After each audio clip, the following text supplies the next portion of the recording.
there. This is an Amiga 4000T motherboard that we're in the process of recapping here. This is the really difficult part of the board here. When you get to the expansion slots, you have all these capacitors that are located between these plastic expansion slots, which if you're trying to use hot air to remove them, you're going to burn the connectors or at least warp them, singe them in some way, shape, or form. Same goes with any other type of connector. But there is a very simple, very inexpensive way to avoid this without having to buy an expensive pair of hot tweezers instead, or trying to use two soldering iron tips or something like that. You can still use your hot air, put some flux on those exposed solder joint pads and everything. And then you want to get yourself some of this right here.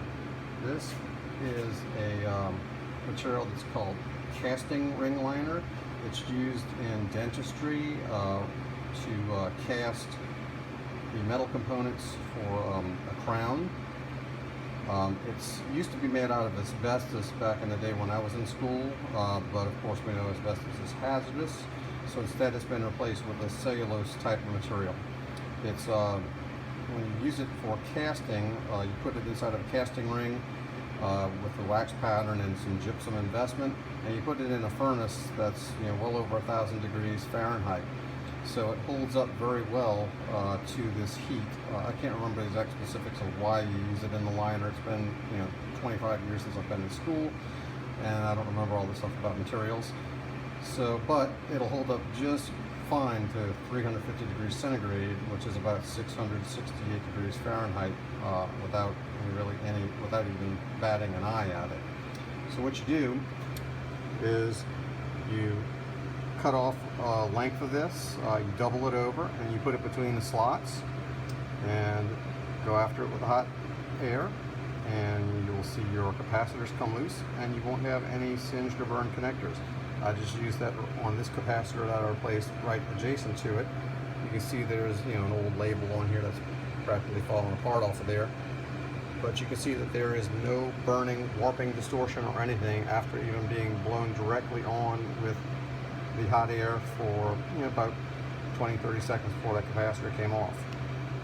Hope this helps you out and helps you restore your retro hardware without messing up the plastics and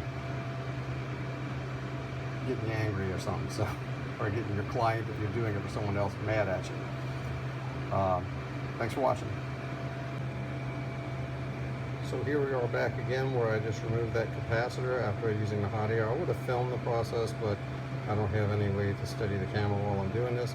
But as you can see, I'll turn that to the side. I'll turn that to the side.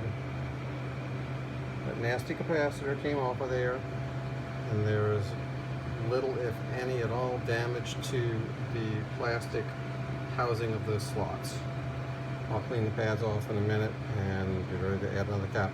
Oh, and another thing, you can put those pieces of ring liner back in there between those slots when you solder the new cap in there. That way you don't accidentally touch anything with it and burn it with the soldering iron after you've managed to get it off very nicely without damaging it with the hot air. Now you can see we have a nicely cleaned up pad. A little bit of overspray of isopropyl alcohol onto the slots there. That's what that liquidy looking stuff is there.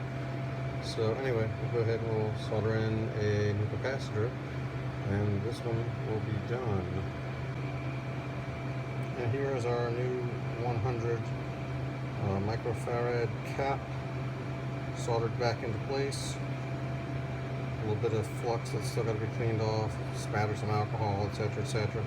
So anyway, you can see that it can be done with a very inexpensive roll of casting ring liner. It costs maybe $15 on eBay